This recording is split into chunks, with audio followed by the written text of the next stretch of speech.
Madam, আপনি কি আমাকে কিছু বলছেন নাকি? কেন, তুই কি চোখে দেখতে পাস না নাকি? আশেপাশে তো তুই ছাড়া অন্য কেউ নেই, তার মানে তো আমি তোকেই ডেকেছি, তাই নয় কি? হ্যাঁ বলুন, আপনি আমাকে কি জন্য ডেকেছেন? তোকে কিস করার জন্য ডেকেছি, বুঝতে পেরেছিস? আমার কাছে আয়, তোকে আদর করব। আরে ম্যাডাম, এসব আপনি কি বলছেন? আপনাকে আমি চিনি না, জানি না। আজকের আগে আপনার সঙ্গে আমার কখনো দেখা হয়নি, আর আপনি কি না বলছেন আপনি আমাকে কিস করবেন? ছি ছি ম্যাডাম, এসব কথা বলতে লজ্জা করে না? তাহলে তুই আমাকে জিজ্ঞাসা করলি কেন আমি তোকে কি কারণে ডাক দিয়েছি? তোর সঙ্গে আমার কোনো দরকার আছে সেই জন্য তো ডাক দিয়েছি, কিন্তু তুই আমার কাছে না এসে দূর থেকে জিজ্ঞাসা করছিস আমি তোকে কেন ডাক দিয়েছি। ও আচ্ছা ম্যাডাম, ঠিক আছে, সরি, আমি আসলে বুঝতে পারিনি। যাই হোক, এবার আপনি বলেন আমাকে কেন ডাক দিয়েছেন? আমি এলাকায় নতুন এসেছি, এখানকার কোনো কিছু চিনি না আমি।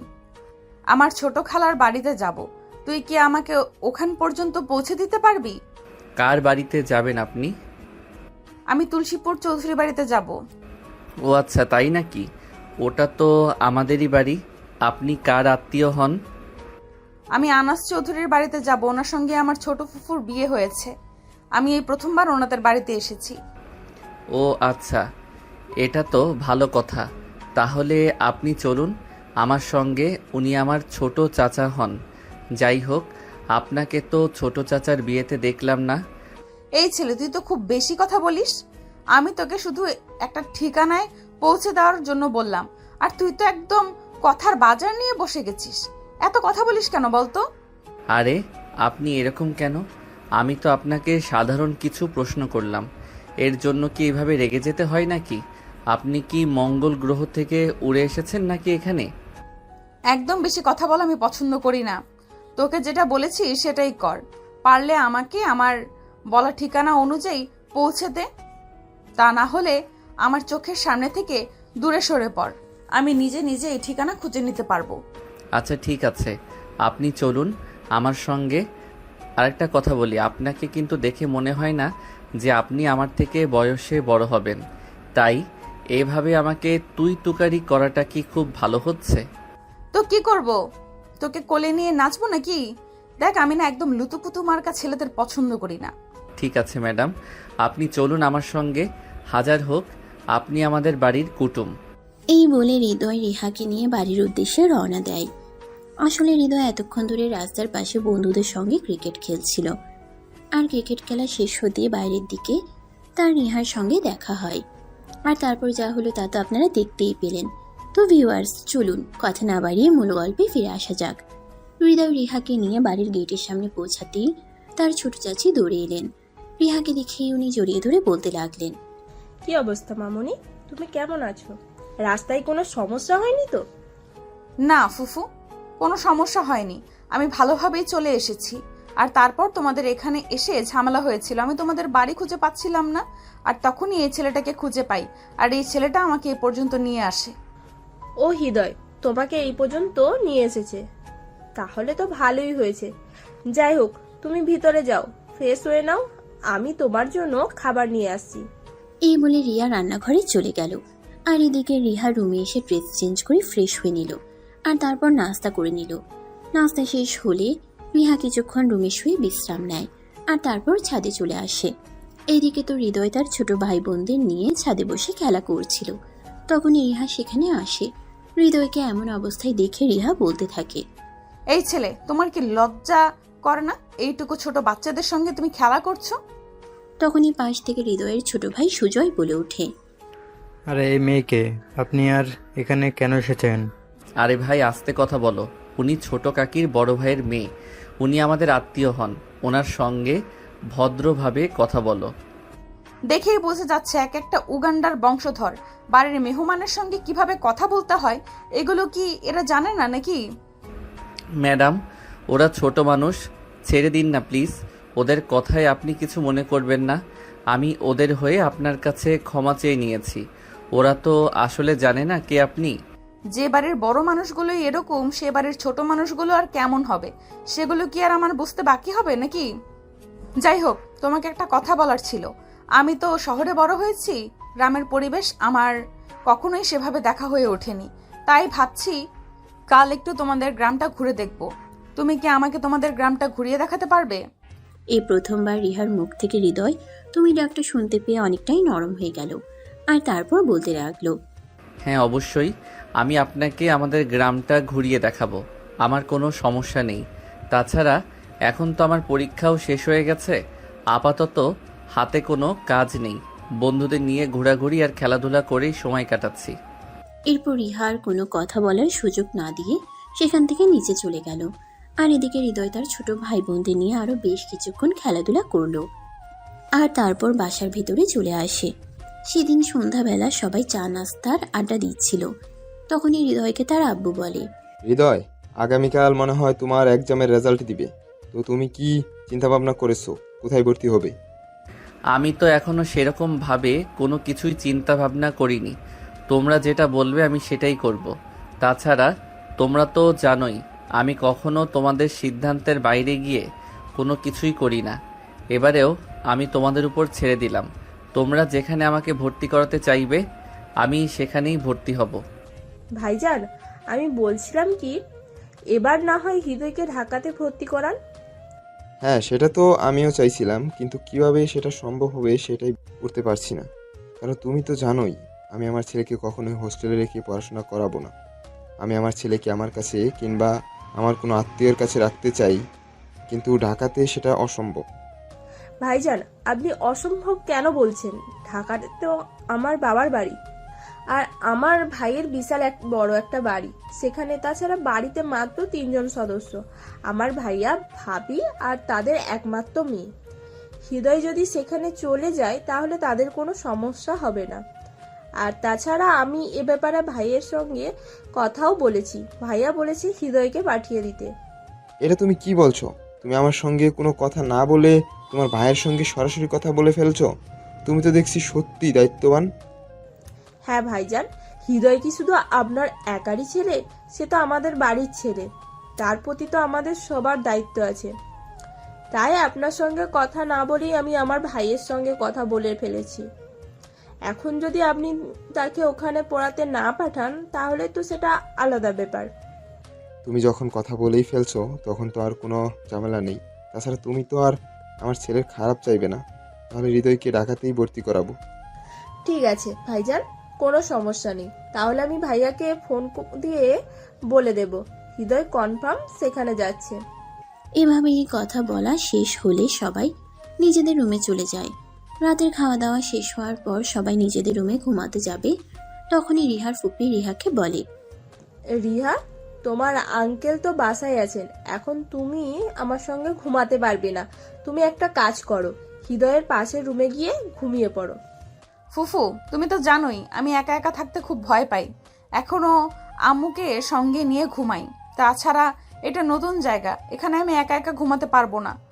তাহলে একটা কাজ করো, তুমি হৃদয়ের সঙ্গে হৃদয়ের রুমে গিয়ে ঘুমিয়ে পড়ো। অসম্ভব, এটা আমি কখনোই করতে পারবো না। হ্যাঁ কাকিমা, সে একদম ঠিক কথাই বলেছে।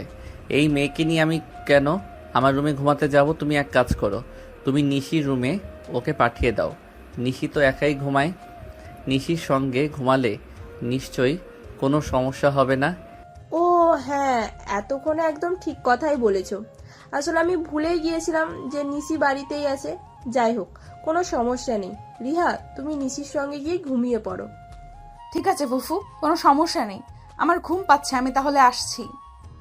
এই বলে রিহা নিশির রুমে চলে গেল নিশির সঙ্গে ঘুমানোর জন্য। নিশি হলো হৃদয়ের ছোট বোন। তারপর তারা দুজন ওই রুমে শুয়ে ঘুমিয়ে পড়ল। মাঝরাতে হঠাৎ রিহার খুব জোরে পানি পিপাসা পেল। সে ঘুম থেকে উঠে থাকলেও রুমে কোথাও কোনো পানি নেই, তাই সে রুম থেকে বের হয়ে কিচেনের দিকে গেল পানি খাওয়ার জন্য। আর তখনই হৃদয়ও ঘুম থেকে উঠেছিল। কেন জানি হঠাৎ তার ঘুমটা ভেঙে গেল। কিচেনের দিকে লাইট দেখে হৃদয় কিচেনের দিকে এগিয়ে যায়। রিহাকে সেখানে দেখে হৃদয় অনেকটাই অবাক হয়ে যায়।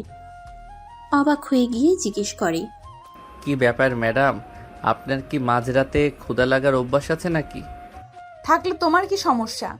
না, আমার কোনো সমস্যা নেই। তাছাড়া আমার কোনো সমস্যা থাকতে যাবেই বা কেন?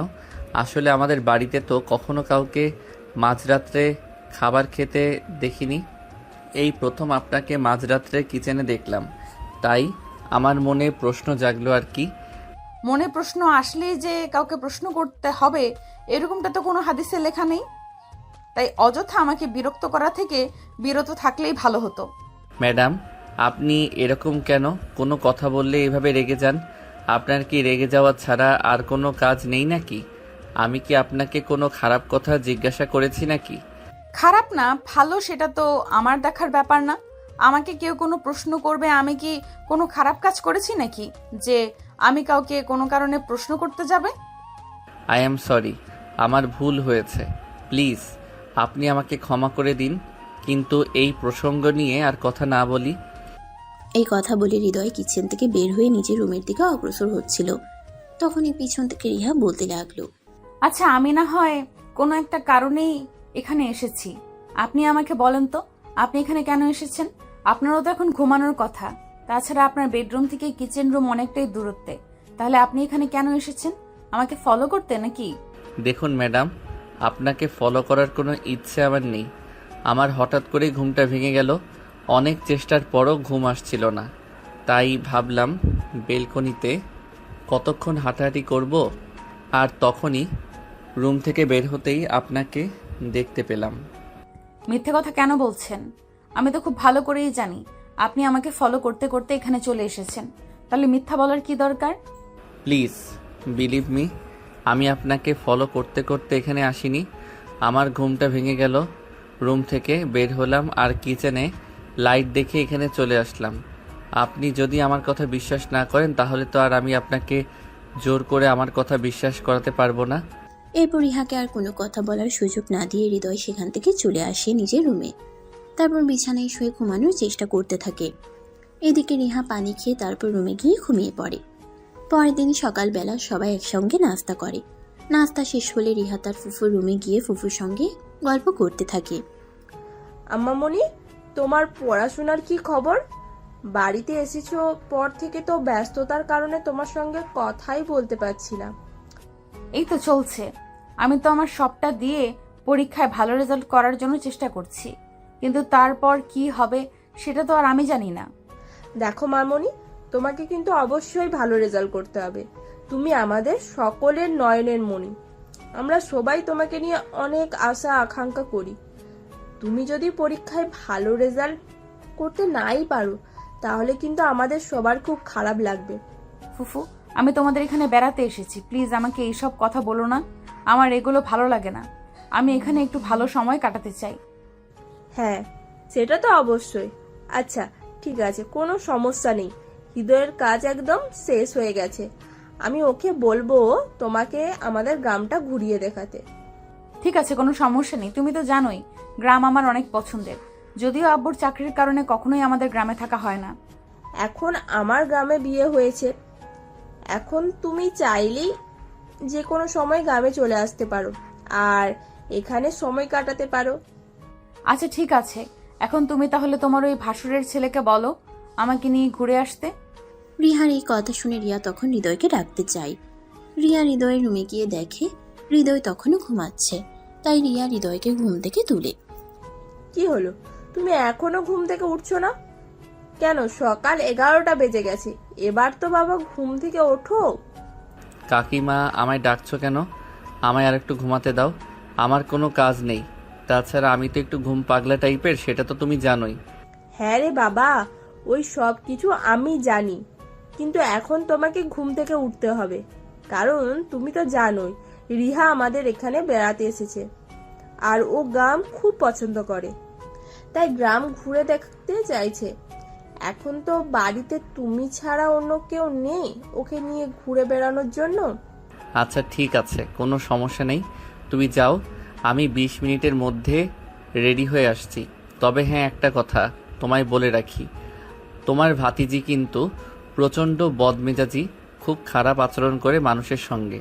ওকে বলবে যদি আমার সঙ্গে ভালো আচরণ করে তবেই আমি ওর সঙ্গে যাব। আচ্ছা ঠিক আছে, কোনো সমস্যা নেই। আমি রিহাকে বলে দেব ও যেন তোমার সঙ্গে কোনো খারাপ আচরণ না করে। এই বলে রিয়া হৃদয়ের রুম থেকে বের হয়ে চলে যায়। আর এদিকে হৃদয় বিছানা থেকে নেমে ফ্রেশ হয়ে রেডি হয়ে নেয়। সকালে 11:30-এর দিকে হৃদয় ড্রয়িং রুমে আসে আর ড্রয়িং রুমে এসে এসে দেখতে পায় রিহা রেডি হয়ে তার জন্য অনেকক্ষণ ধরেই অপেক্ষা করছে। রিহা এমনিতেই যথেষ্ট সুন্দরী, তবে খুবই হ্যাংলা পাতলা একটা মেয়ে। এদিকে আজ রিহা পিঙ্ক কালারের একটা শাড়ি পরেছে, সেই সঙ্গে ম্যাচিং করা কাচের চুড়ি, কানের জোড়া ঝুমকো আর চুলগুলো খুলে রেখেছে। এতে যেন মনে হচ্ছে স্বর্গ থেকে এক পরী নেমে এসেছে। এটা দেখে হৃদয় নিজের মন থেকেই গেয়ে উঠল। খাইরুন লো, তোর লম্বা মাথার কেশ, চিরল দাঁতের হাসি দিয়া পাগল করলি দেশ, হাত দুখানা কাচের জড়িয়ে ঝুমুর ঝুমুর বাজে। ব্যাস এই পর্যন্তই। এরপরে রিহা ধমক মেরে বলে উঠল, স্টপ দিস ননসেন্স। এসব কি হচ্ছে? কি সব আবল তাবলের মতো গান গাওয়া শুরু করে দিয়েছেন? এসব আবালের গান বন্ধ করেন, আর এখন আমাকে নিয়ে বের হবেন কিনা সেটাই বলেন। আপনার এসব আবাল মার্কা গান শুনে আমার তো মেজাজ খারাপ হয়ে যাচ্ছে। তো আমি কি করব বলেন? আপনি এত সুন্দর করে সাজুগুজু করেছেন, আর আপনার চুলগুলো এত সুন্দর, দেখতে এত সুন্দর লাগছে, তো কি করব? আমার মনে গান চলে আসলো। দেখো, একদম ফ্লার্টিং করার চেষ্টা করবে না।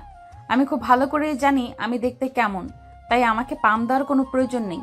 আসলে এই কথাটা সত্য যে মেয়েদের সামনে কখনো সত্য কথা বলতে হয় না, কারণ সত্য কথা বললে মেয়েরা কখনোই সেটা বিশ্বাস করে না, উল্টে আরও পাশের মানুষটাকে হাজারটা কথা শুনিয়ে দেয়।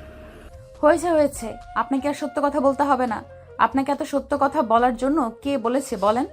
এখন কি আপনি বের হবেন নাকি আমি জামা কাপড় খুলে ফেলবো? আরে না, এসব আপনি কি বলছেন? চলুন তো ম্যাডাম, কিসে করে যাবেন, গাড়িতে না বাইকে? তুমি বাইক চালাতে পারো? আরে ম্যাডাম, আমি ছেলে মানুষ, আমি যদি বাইক চালাতে না পারি তাহলে কি করব? আমি খুব ভালো বাইক চালাতে পারি। আপনার ইচ্ছে থাকলে আপনি আমার সঙ্গে যেতে পারেন। তাহলে বাইকেই যাব, আমার বাইকে যেতে খুব ভালো লাগে। এই বলে হৃদয় আর রিহা দুজনে বাড়ি থেকে বের হয় আর তারপর বাইকে চড়ে সারাদিন ঘোরাঘুরি করে আর সন্ধ্যার দিকে বাসায় ফিরে আসে। এভাবেই চলে গেল বেশ কয়েকদিন।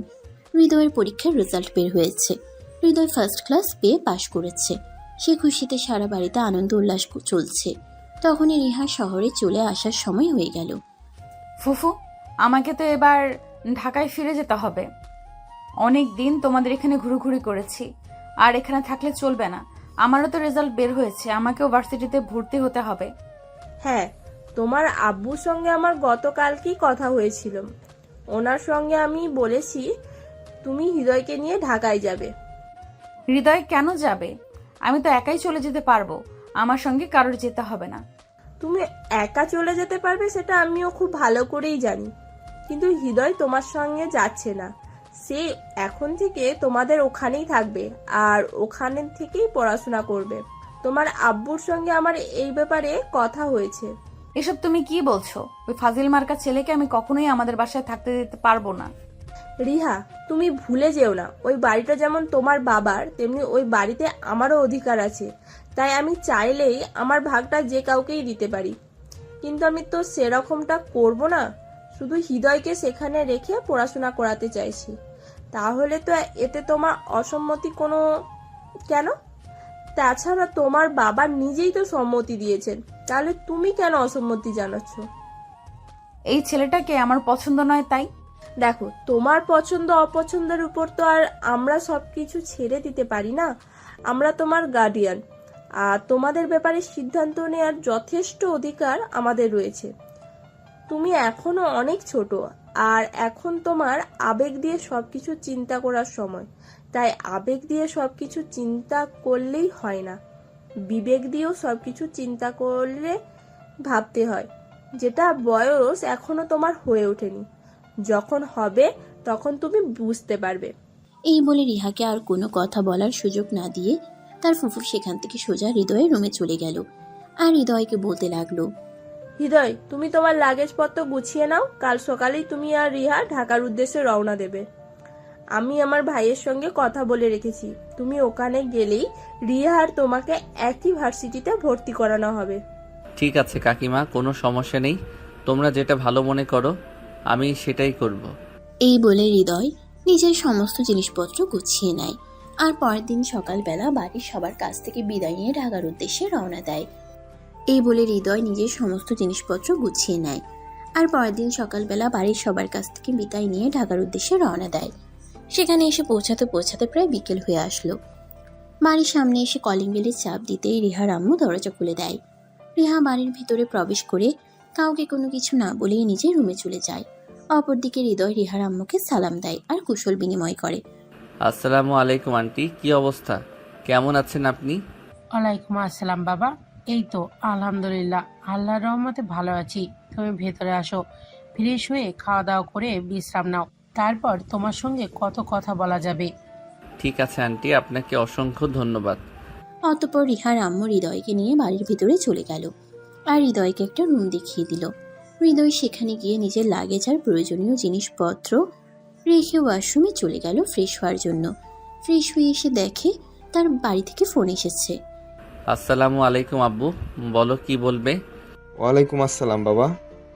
তুমি কি ঢাকায় গিয়ে ঠিকঠাক মতো পৌঁছেছো? হ্যাঁ আব্বু, এই তো কিছুক্ষণ হলো আমি এখানে এসে পৌঁছেছি। এই তো সবেমাত্র ফ্রেশ হয়ে আসলাম। আচ্ছা বাবা, ঠিক আছে, কোনো সমস্যা নেই, তুমি কোনো চিন্তা করো না। ওখানে তোমার আঙ্কেল আন্টি আছেন, ওনারাই তোমার সব কিছু দেখে নেবেন। আচ্ছা আব্বু, ঠিক আছে, তাহলে এখন রাখি, পরে ফোন করে কথা বলা যাবে। এই বলে হৃদয় ফোনটা কাটতে না কাটতেই ডাইনিং টেবিল থেকে রিহার আম্মুর গলার আওয়াজ শুনতে পেল। হৃদয়, ও হৃদয়, একবার ড্রয়িং রুমের টেবিলে আসো, আমি তোমার জন্য খাবার নিয়ে আসছি। আচ্ছা আন্টি, ঠিক আছে, আমি এক্ষুনি আসছি। এই বলে হৃদয় খাবার খাওয়ার জন্য টেবিলে চলে গেল। সে টেবিলে গিয়ে বসতেই রিহার আম্মু তাকে খাবার বেড়ে দিল। সে খাওয়া শুরু করলো, কিন্তু রিহা খাবার টেবিলে আসেনি। এটা দেখে হৃদয় রিহার আম্মুকে প্রশ্ন করলো। আন্টি রিহা কোথায়? ও তো আমার সঙ্গে সকালবেলা বাসা থেকে খাওয়া দাওয়া করে বের হয়েছে, ওরও তো খাবার খাওয়া প্রয়োজন, ও আসেনি কেন? ওর কথা বলো না বাবা, ওর যে কখন কি হয় সেটাই বুঝে উঠতে পারি না। তুমি খাবারটা খেয়ে নাও, ওর যখন রাগ মিটে যাবে ও নিজে এসে খাবার খেয়ে নেবে। ও আচ্ছা, বুঝতে পেরেছি, কিন্তু ও কেন রাগ করেছে? আমি এখানে এসেছি বলে? না বাবা, সেরকম কোনো ব্যাপার নাই, এসব কিছু নিয়ে তোমাকে চিন্তা করতে হবে না। তুমি তোমার মতো এখানে থাকো, আমি সব কিছু তোমার কাকির কাছ থেকে শুনেছি। ওসব নিয়ে তুমি একদম চিন্তা করবে না, আমরা এখনো বেঁচে আছি। কিন্তু তারপরেও আন্টি, ও আমাদের মেয়ে, আমার জন্য ওর এখানে কোনো সমস্যা হলে আমার তো এখানে থাকা উচিত নয়। আমি না হয় গ্রামে ফিরে যাই। না বাবা, এই কথাটা যতটুকু বলেছো তো বলেছো, আর ভুল করেও এই কথাটা বলো না, তাহলে তোমার কাকিমা অনেক ঝগড়াঝাটি করবে। তুমি তো জানোই তোমার কাকিমা কেমন মানুষ, উনি নিজ দায়িত্বে তোমাকে এখানে পাঠিয়েছে, আর এখন যদি তোমাকে এখান থেকে ফিরে যেতে হয় তাহলে এর পরিণাম কি হবে তুমি জানো না? কিন্তু তাই বলে আমার জন্য আরেকজনের ঝামেলা? এইসব কিছু না বাবা, দেখবে 2-3 দিন গেলে এমনি এমনি সব কিছু ঠিক হয়ে যাবে। এখন তুমি খাবার খাওয়া শুরু করো তো, ওকে নিয়ে চিন্তা কোনো কারণ নেই। হৃদয় তখন আর কোনো কথা না বলে চুপচাপ খাবার খেতে শুরু করলো। খাওয়া দাওয়া শেষ হলে সে নিজের রুমে গিয়ে ঘুমিয়ে পড়ল। অপরদিকে রিহার আম্মু রিহার সঙ্গে কথা বলতে গেল। কি ব্যাপার রিহা, এসব কি হচ্ছে? তুমি এগুলো কেন করছো? আমার ইচ্ছে হয়েছে তাই আমি করছি। তুমি জানো না আমি বেশি মানুষ দেখতে পছন্দ করি না। এই সব কিছু জানার পরেও ফুফু কেন এরকমটা করলো? ফুফু তো জানতো আমি বাইরের মানুষ আমার বাড়িতে একদম অ্যালাউ করি না, তারপরেও এরকমটা করেছে। দেখো মা, এসব ব্যাপার নিয়ে তুমি একদম ঝামেলা করো না। ছেলেরা তো এখানে সারা জীবনের জন্য চলে আসেনি, এই তো কয়েকটা বছর থাকবে, মাত্র পড়াশোনা শেষ হলেই তারপর তো এখান থেকে চলেই যাবে। তাহলে এত ঝামেলা করার কি আছে? তাছাড়া সে তো আর তোমার রুমে থাকছে না, সে তো আলাদা রুমেই থাকছে। সে যাই হোক না কেন, আমি এসব একদম সহ্য করতে পারবো না। তুমি এই ছেলেটাকে বলো এখান থেকে চলে যেতে। ইয়া, তুমি এসব ফালতু বকা বন্ধ করো। তোমার আব্বু যদি এসব জানতে পারে তাহলে কিন্তু তোমার আব্বুও প্রচন্ড ক্ষেপে যাবে। সে তুমি চেষ্টা করে দেখতেই পারো, কিন্তু কোনো কাজ হবে না। আব্বুটা আমার, আমি জানি আমার আব্বু কখন কি করে না করে। আর তুমি হয়তো এটা ভুলে গেছো যে আমার আব্বু আমার পছন্দের কাজগুলোই করতে পছন্দ করে। দেখো, সবটা কিন্তু এক ব্যাপার নয়। এখানে তোমার ফুপু হৃদয়কে পাঠিয়েছে, আর তোমার আব্বু তোমাকে যতটা না ভালোবাসে তোমার ফুপুকে তার চেয়েও বেশি ভালোবাসে, এটা তুমি জানো না? ঠিক আছে, এটা সময় হলে দেখা যাবে, আগে আব্বু বাড়িতে আসুক। রিহার আম্মু তখন কোনো কথা না বলে চুপচাপ রুম থেকে বের হয়ে নিজের রুমে চলে গেলেন। আর এদিকে রিহা অপেক্ষা করতে লাগলো কখন তার বাবা বাড়িতে আসবে আর সবকিছু তার বাবাকে খুলে বলবে। রাত 10টার দিকে তার বাবা বাড়িতে আসলো। ইউনিফর্ম খুলতে যাবে তখন রিহা তার বাবার রুমে প্রবেশ করে। তার বাবা রিহাকে দেখে বলল, কি ব্যাপার মামনি, কি হয়েছে? তোমাকে এরকম দেখাচ্ছে কেন? আর বাসায় কখন আসলে? আমাকে ফোন দিয়ে জানালে না? রিহা তখন কোনো কথা না বলে মুখ গোমড়া করে বসে রইল। এটা দেখে তার আব্বু খুব ভালোভাবে বুঝতে পারলো তার মেয়ের মন খারাপ হয়েছে। তাই তিনি রিহার কাছে গিয়ে বসলেন আর তার মাথায় হাত রেখে বলতে লাগলেন, কি ব্যাপার মামনি, কি হয়েছে? তোমার মন খারাপ কেন? কেউ কি তোমার কিছু বলেছে? আব্বু, আমি তো তোমার সন্তান, তাই নাকি? তুমি তো আমার যেটাতে ভালো হবে সেটাই করবে, তাই না? হ্যাঁ অবশ্যই মা, তুমি যেটা কমফোর্টেবল তুমি যেটাতে তুমি খুশি থাকবে, আমি তো সেটাই সব সময় করার চেষ্টা করি। কেন, কি হয়েছে? এসব কথা এখন কেন বলছো? আব্বু, ফুফু তার ভাসুরের ছেলেকে এখানে পাঠিয়েছে পড়াশোনা করানোর জন্য, কিন্তু আমি এটা চাই না। আমি চাই না ছেলেটা আমাদের বাড়িতে থাকুক। এসব তুমি কি বলছো মা? তোমার কি মাথা খারাপ হয়ে গেছে? তুমি তো জানোই তোমার ফুফু সম্পর্কে এসব কথা যদি তোমার ফুফু জানতে পারে তাহলে কিন্তু প্রচন্ড রাগ করবে। তাছাড়া এই বাড়িতে যতটুকু অধিকার আছে ঠিক তোমার আর চাইতে বেশি অধিকার কিন্তু তোমার ফুপুর, কারণ তুমি পরের জন্ম নিয়েছো আর তোমার ফুপু কিন্তু আগে জন্ম নিয়েছে। তাই তোমার ফুপুর সিদ্ধান্তে কে অবহেলা করো না। তার মানে আমি খুব ভালোভাবেই বুঝতে পেরেছি এই বাড়িতে আমার কোনো মূল্য নেই। আমি যাই কিছু করি আর যাই কিছু বলি না কেন, কেউ আমার কোনো কথাই শুনবে না। তোমাদের কথাই সর্বোপরি বহাল থাকবে, তাই না? দেখো আম্মু, বিষয়টা আসলে এরকম নয়, তুমি বিষয়টা বোঝার চেষ্টা করো। আমি আর কোনো কিছু বুঝতে চাই না। আমি খুব ভালোভাবেই বুঝতে পেরেছি এবার এটি যে আমার সিদ্ধান্তের কোনো মূল্য নেই। যাই হোক, তোমাদের যেটা ভালো মনে হয় তোমরা সেটাই করো। তবে একটা কথা আমি তোমাদেরকে বলে দিচ্ছি, ওই ছেলেটা যেন আমার রুমের আশেপাশেও না যায় আর আমাকে সব সময় যেন দূরে দূরে থাকার চেষ্টা করে। এসব তুমি কেমন কথা বলছো? না, আমি তো সেটাই বুঝতে পারছি না। একটা মানুষ এক বাড়িতেই থাকবে আর সে তোমার থেকে নিজের দূরত্ব কি করে বজায় রাখবে সেটা তুমিই বলো। থাকতে গেলে তো আমাদেরকে পাশাপাশি থাকতে হবে, তাই নাকি? আমি কোনো কিছু জানি না আর কোনো কিছু জানতেও চাই না। ও যেন আমার আশেপাশে না থাকে। এই বলে রিহা রাগে গজগজ করতে করতে সেখান থেকে চলে গেল। আর এরপর দেখতে দেখতে 2 দিন সময় চলে যায়। রবিবার সকালবেলা ঘুম থেকে উঠেই রিহার আব্বু রিহা আর হৃদয় দুজনকে উদ্দেশ্য করে বলতে লাগলো, তোমরা দুজনেই ঘুম থেকে উঠে ফ্রেশ হয়ে রেডি হয়ে নাও, আমি তোমাদেরকে নিয়ে আজ ভার্সিটিতে এডমিশন করাতে যাব। অতঃপর সকাল 10টার দিকে রিহার আব্বু রিহা আর হৃদয়কে নিয়ে ভার্সিটিতে এডমিশন করাতে চলে গেল। তিনি দুজনকেই একই ভার্সিটিতে ভর্তি করালেন।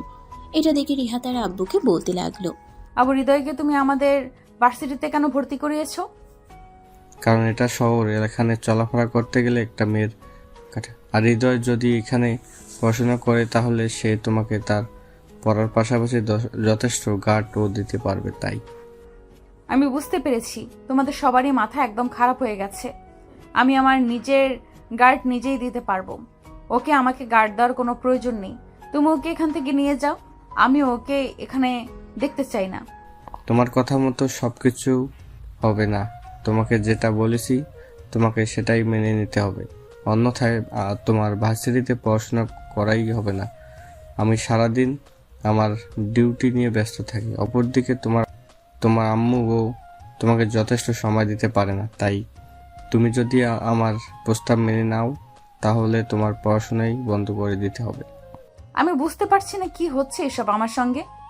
এরপর রিহার আব্বু রিহা আর হৃদয়কে ক্লাসরুম পর্যন্ত পৌঁছে দিয়ে সেখান থেকে চলে গেল। সেটি হলো তাদের প্রথম দিন ইউনিভার্সিটিতে। ভার্সিটি ছুটি হয় দুপুর 2টার দিকে। তারপর রিহা আর হৃদয় বাসায় চলে আসে। বাসায় আসতেই রিহার আম্মু রিহাকে জিজ্ঞাসা করে, কি ব্যাপার মামনি, প্রথম দিন ভার্সিটিতে তোমার কেমন কাটলো? যেমন ইচ্ছে তেমন, তাতে তোমাদের কি? তোমরা তো আমাকে এখন চোখের কাঁটা মনে করছো। আমাকে উপরে ফেলতে পারলেই ভালো, তাই না? এমন কথা কেন বলছো তুমি? আমরা কি তোমার সৎ বাবা মা নাকি?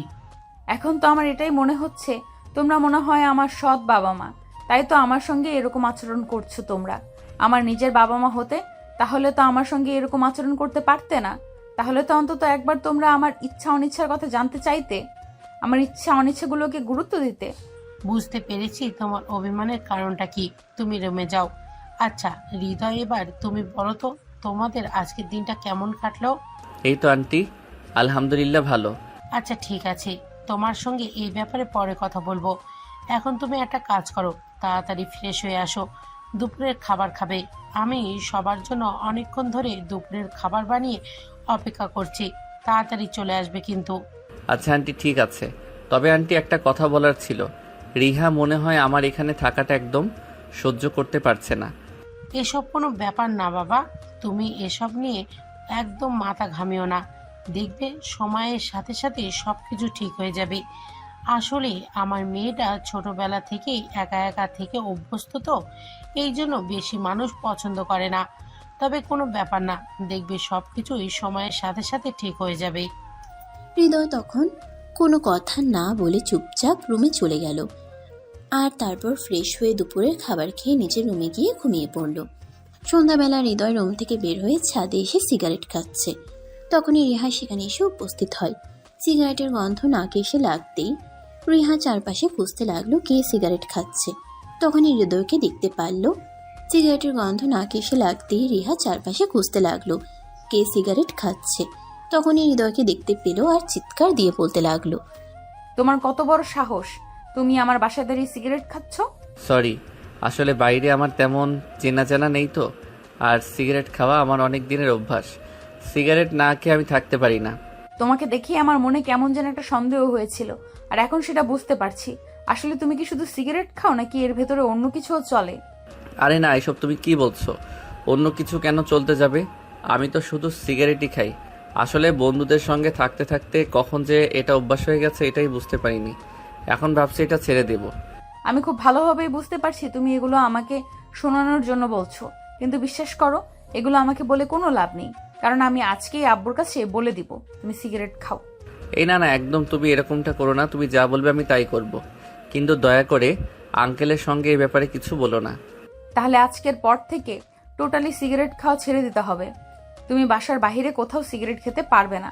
ঠিক আছে, কোনো সমস্যা নেই, আমি সিগারেট খাওয়া ছেড়ে দিব, কিন্তু তুমি দয়া করে আঙ্কেলের সঙ্গে এই ব্যাপারে কিছু বলো না। ঠিক আছে, বলবো না। আচ্ছা, আমার একটা শখ আছে প্রতিদিন বিকালবেলা হাঁটতে যাওয়া, কিন্তু এটা না আমার কখনোই পূরণ হয়ে ওঠে না।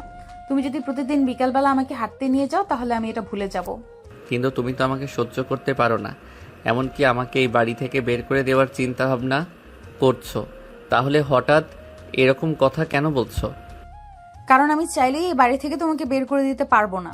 আব্বু এবং ফুফু দুজন মিলে সিদ্ধান্ত নিয়েছে তুমি এখানে থেকে পড়াশোনা করবে, তাই এই ব্যাপারে আমি আর কোনো কথা বলতে চাই না। তবে এই যে তুমি যে এখন ছাদে দাঁড়িয়ে দাঁড়িয়ে সিগারেট খাচ্ছিলে, সেটার বদলে তুমি আমাকে প্রতিদিন বিকেলে হাঁটতে নিয়ে যাবে, তা না হলে আমি আব্বুর কাছে বলে দিব তুমি সিগারেট খাও। তখন মনে মনে ভাবতে লাগলো, মান সম্মান যাওয়ার চাইতে এমন একটা সুন্দরী মেয়েকে নিয়ে প্রতিদিন বিকেলে বাইরে হাঁটতে যাওয়া ভালো। রিহা দেখতে যথেষ্ট সুন্দরী, আর সুন্দরীদের সঙ্গে সময় কাটানো প্রত্যেকটা পুরুষেরই স্বপ্ন থাকে। তাই বেশ কিছুক্ষণ চিন্তা ভাবনা করে হৃদয় রিহাকে বলে, ঠিক আছে, কোনো সমস্যা নেই, আমি প্রতিদিন বিকেলে তোমাকে নিয়ে ঘুরতে বেরোবো। এখন নিচে চলো, সন্ধ্যা নেমে গেছে, পড়তে বসতে হবে। অতঃপর হৃদয় আর রিহা দুজনেই বাড়ির ভিতরে চলে আসলো আর পড়তে বসলো। পড়া শেষ হলে রাতের খাওয়া দাওয়া করে ঘুমিয়ে পড়লো। পরের দিন সকালবেলা ঘুম থেকে উঠে দুজনে নাস্তা করে রেডি হয়ে নিল ভার্সিটি যাওয়ার জন্য। অপরদিকে রিহা যখন বুঝতেই পারলো সে যাই কিছু করুক না কেন হৃদয়কে এই বাসা থেকে তাড়াতে পারবে না, তাই তখন সে মনে মনে ভাবলো, একই বাড়িতে যখন থাকতে হবে তখন আর ঝামেলা করে কী লাভ। তার চাইতে বরঞ্চ এটাই ভালো হবে যে দুজনে মিলেমিশে একসঙ্গে পড়াশোনা করবে এবং ভার্সিটিতে যাওয়া আসা করবে, তাহলে তার বাবা মায়ের চিন্তাও একটু কম হবে। এইসব চিন্তা করতে করতেই দুজন বাসা থেকে বের হতে যাবে, তখনই রিহার আব্বুর সঙ্গে দেখা হয়ে গেল। রিহার আব্বু হৃদয়কে বলতে লাগলো, হৃদয়, তুমি কি বাইক চালাতে পারো? হ্যাঁ আঙ্কেল, এই তো মোটামুটি পারি। ঠিক আছে, তাহলে আজ ভার্সিটি থেকে আসলে তোমাকে নিয়ে বাইকের শোরুমে যাবো, আর তারপর তোমাকে একটা বাইক কিনে দেবো। কারণ গাড়িতে যাতায়াত করতে তোমাদের হয়তো একটু প্রবলেম হতে পারে, কারণ ঢাকা শহরের রাস্তা যানজট তো আছেই। তাই একটা বাইক কিনে দিলে তোমরা দুজনেই সময় মতো ভার্সিটিতে পৌঁছে যেতে পারবে। হ্যাঁ আব্বু, এটা তো তুমি একদম ঠিক কথাই বলেছো। আসলে আমিও মনে মনে এরকমটাই ভাবছিলাম। আসলে আমাদের ঢাকা শহরের রাস্তায় যেরকম যানজট, তার জন্য তো প্রতিদিন সময় মতো ভার্সিটিতেই পৌঁছানো যায় না। তাই তুমি যদি হৃদয়কে একটা বাইক কিনে দাও তাহলে খুবই ভালো হয়। আচ্ছা ঠিক আছে, বিকেলে ভার্সিটি ছুটি হওয়ার পর বাসায় আসো, তারপর তোমাদের দুজনকে নিয়েই বাইকের শোরুমে যাব, তা না হলে আবার লেট হয়ে যাবে। এই বলে হৃদয় আর রিহা দুজনেই ভার্সিটির উদ্দেশ্যে বেরিয়ে পড়ল। সেদিন বিকেল বেলা দুজনে বাসায় আসতেই রিহার আব্বু দুজনকে নিয়ে বাইকের শোরুমে গেল আর হৃদয়কে তার পছন্দ মতো একটা বাইক কিনে দিল। এরপর থেকে দুজনে বাইকেই আসা যাওয়া করত। কিন্তু হঠাৎ করে একদিন হৃদয় খুব বেশি অসুস্থ হয়ে পড়ল। তার খুব জ্বর, কিন্তু 1-2 দিন পরে ছিল তাদের এক্সাম। সেই কারণে রিহাকে ইউনিভার্সিটি যেতেই হবে, কারণ আজ ভার্সিটিতে কিছু নোটস দেবে, সেগুলো আনতে হবে। তাই হৃদয় রিহাকে বলল, রিহা, তুমি একটা কাজ করো, তুমি একা একাই ভার্সিটিতে চলে যাও। আজ তো আমার শরীরটা খুবই খারাপ, আমি তো যেতে পারবো না। আর 2 দিন পর থেকেই আমাদের এক্সাম শুরু হতে যাচ্ছে, এখন নোটসগুলো না আনলেও তো চলবে না। ঠিক আছে, কোনো সমস্যা নেই, তুমি কোনো চিন্তা করো না, আমি ভার্সিটি পৌঁছে যেতে পারবো।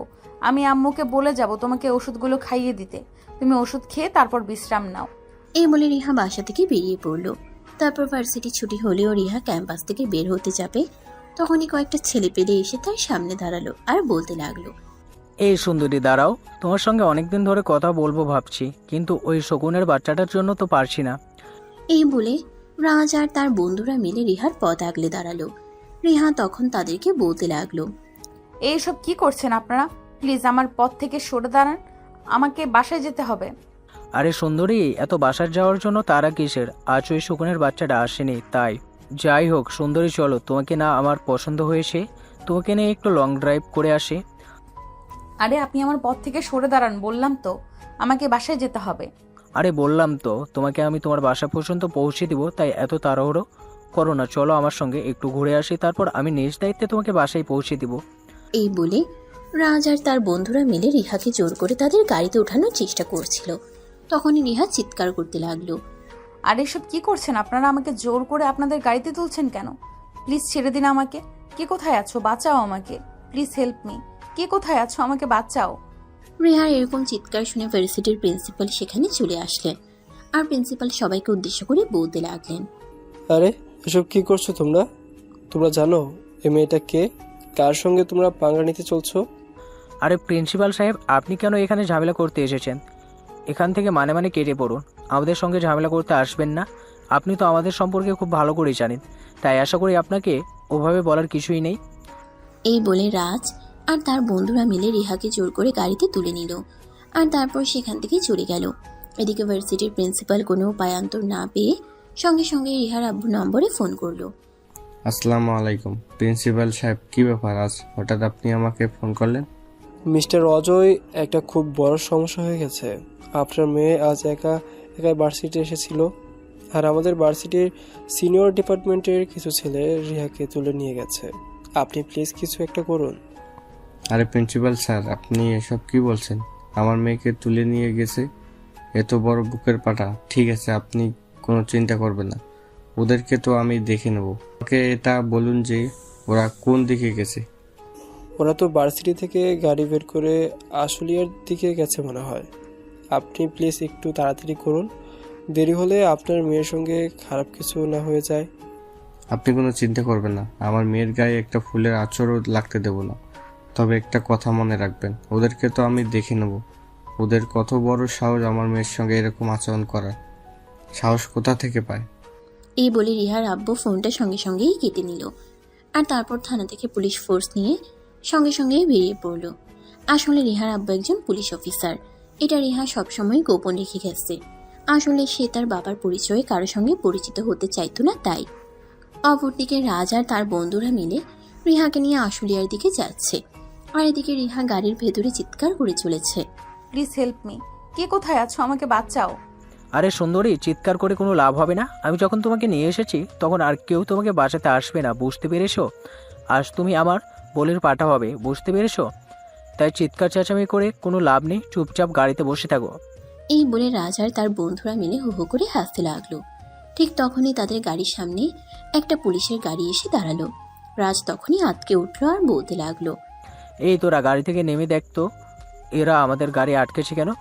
এরা কি জানে না গাড়ির ভিতরে আমি আছি? তাহলে ওর সাহস কি করে পেলো আমার গাড়ির সামনে দাঁড়ানোর? এই কথা শোনার পর রাজের বন্ধুরা গাড়ি থেকে বের হতে যাবে, তখনই রিহার আব্বু গাড়ি থেকে বের হয় আর গাড়ির সামনে দাঁড়িয়ে বলতে থাকে, এই সুরের বাচ্চা, তোর এত বড় সাহস, তুই আমার মেয়েকে তুলে নিয়ে আসার মতো সাহস দেখাস? গাড়ি থেকে নেমে আয়, দেখি তোর কত বড় বুকের পাটা। আব্বে, ওই হালাটা তোদেরকে না বললাম যে কার এত বড় সাহস বুকের পাটা আমার গাড়ির সামনে পট আগলে দাঁড়িয়ে এটা দেখার জন্য? কিন্তু তোরা এখানে গাড়ির ভিতরে বসে আছিস কেন? এই পুলিশ হয়তো জানে না আমি কে আর কি আমার পরিচয়। ওদেরকে কেন বলছিস তুই? নিজেই গাড়ি থেকে নাম না, তাহলেই তো বুঝতে পারবি কার সঙ্গে পাঙ্গা নিতে এসেছিস আর কার মেয়েকে তুলে এনেছিস। মানে এসব তুই কি বলছিস? ওই পুলিশ কি তোর কোনো আত্মীয় হয় নাকি? আমাকে কেন তুই এসব কথা জিজ্ঞাসা করছিস? গাড়ি থেকে নাম, তাহলেই বুঝতে পারবি। আচ্ছা ঠিক আছে, তুই যখন বলছিস তখন তো আমাকে ব্যাপারটা দেখতে হয়।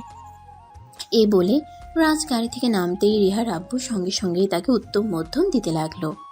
আর তারপর সঙ্গে সঙ্গেই গাড়ির ভিতরে থাকা সব কটাকে অ্যারেস্ট করে থানায় নিয়ে আসলো। অপরদিকে রাজ তো কিছুই বুঝতে পারছে না তার সঙ্গে কি হচ্ছে। তখনই সে রিহার আব্বুকে উদ্দেশ্য করে বলতে লাগলো, আপনি হয়তো জানেন না আমি কে, তাই হয়তো আমার সঙ্গে এরকমটা করার সাহস পেয়েছেন। তবে আপনি কোনো চিন্তা করবেন না, এক্ষুনি আমার বাবা আসলো বলে আপনি শুধু অপেক্ষা করতে থাকুন। আমার বাবা এখানে আসার পর আপনার থানার কি অবস্থা হয়। ঠিক আছে, এখনই তুই তোর বাবাকে ফোন কর আর এখানে আসতে বল, তারপর সেয়ানে সেয়ানে কোলাকুলি করব। কথাটা বলা শেষ করার আগে রাজের আব্বু সেখানে এসে পৌঁছে গেল। আসলে রাজের আব্বু হলো শহরের নামকরা মাফিয়াদের মধ্যে একজন, কিন্তু রিহার আব্বুও একজন নামকরা পুলিশ অফিসার, তিনিও কাউকে ভয় পান না। রাজের আব্বু থানায় এসে চিৎকার করে বলতে লাগলো, কোন পুলিশ অফিসারের এত বড় সাহস যে আমার ছেলেকে থানায় তুলে এনেছে? আমি পুলিশ অফিসার অজয়, এই থানায় আসি দীর্ঘ 5 বছর ধরে। আশা করি আপনাকে আর কিছু বলার প্রয়োজন নেই। ও অফিসার, আপনি মনে হয় কিছু ভুল বলছেন। আপনি মনে হয় ভুল করে আমার ছেলেকে থানায় ভুলে এনেছেন। ভুল করব তাও আবার আমি? এটা আপনি ভাবলেন কি করে? আপনার ছেলে যেটা করেছে তার শাস্তি তাকে পেতেই হবে। আমি তাকে যতক্ষণ পর্যন্ত শাস্তি দিতে না পারবো ততক্ষণ পর্যন্ত মনে শান্তি পাবো না। তাই তাকে শাস্তি না দেওয়া পর্যন্ত কারোর কথা শুনতে চাই না। প্লিজ অফিসার, আপনি এরকমটা করবেন না। আমার ছেলে না হয় না জেনে একটা ভুল করে ফেলেছে, কিন্তু তাই বলে আপনি তাকে এভাবে শাস্তি দিতে পারেন না। প্লিজ এই প্রথম আর শেষবারের মতো আপনি আমার ছেলেকে ক্ষমা করে দিন। আমার ছেলে কখনো আপনার মেয়ের আশেপাশেও যাবে না, এটা আমি আপনাকে কথা দিলাম। আই এম সরি মিস্টার, আমি আপনার কথা রাখতে পারলাম না। যে শহরে আমার মতো একজন পুলিশ অফিসার মেয়েকে এরকম হয়রানি শিকার হতে হয়, সেই শহরের সাধারণ জনগণ কিংবা তাদের মেয়েরা কিভাবে শান্তিতে থাকে আমি সেটাই বুঝতে পারছি না। যাই হোক, আপনি এখন আসতে পারেন। আপনার ছেলেকে কাল কোর্টে তোলা হবে, তারপর সেখানেই আপনার সঙ্গে দেখা হবে। প্লিজ অফিসার, দেখুন আমার ছেলে ছোট মানুষ, বুঝতে পারেনি। দেখুন আমরা তো বড় হয়েছি, চলুন না আমরা এই বিষয়টাকে ম্যানেজ করে ফেলি। কেন শুধু শুধু ঝামেলা তৈরি করছেন? আমি কোনো ঝামেলা তৈরি করছি না, আর কোনো ঝামেলা তৈরি করতে চাইছিও না। আপনি প্লিজ এখান থেকে চলে যান, এটাই আপনার জন্য ভালো হবে। তা না হলে কিন্তু আমি আপনাকে অপরাধীকে সাহায্য করার কারণে গ্রেপ্তার করতে 2 বার চিন্তা করব না। অফিসার, ঠিক আছে অফিসার, আমি চলে যাচ্ছি, কিন্তু একটা কথা মনে রাখবেন, আমি আমার ছেলেকে জেলে দিতে দিব না। আমি আমার ছেলেকে মুক্ত করেই নেব। কিন্তু আপনি যেটা করলেন সেটা কিন্তু একদম ভালো করলেন না। আমার ভালো আপনাকে চিন্তা করতে হবে না, আপনি বাসায় ফিরে আপনার ছেলে চিন্তা করেন। ছেলেকে যদি আজ ভালো কিছু শিক্ষা দিতেন তাহলে আপনাকে আজ হয়তো এখানে আসতে হতো না। রাজের আব্বু তখন আর এই কথার কোনো উত্তর না দিয়ে থানা থেকে বের হয়ে বাসায় চলে গেল। আর পরের দিন রাজকে কোর্টে পেশ করা হলো, আর তারপর জজ সাহেবের সামনে তার বিরুদ্ধে অভিযোগ পেশ করা হলো। সবকিছু শুনে জজ সাহেব রাজকে 6 মাসের কারাদণ্ড দিল। বিচার সভা শেষ হলে রাজকে জেল হাজতে নিয়ে যাওয়া হচ্ছিল। তখনই রাজের আব্বু তার সামনে এসে দাঁড়ালো।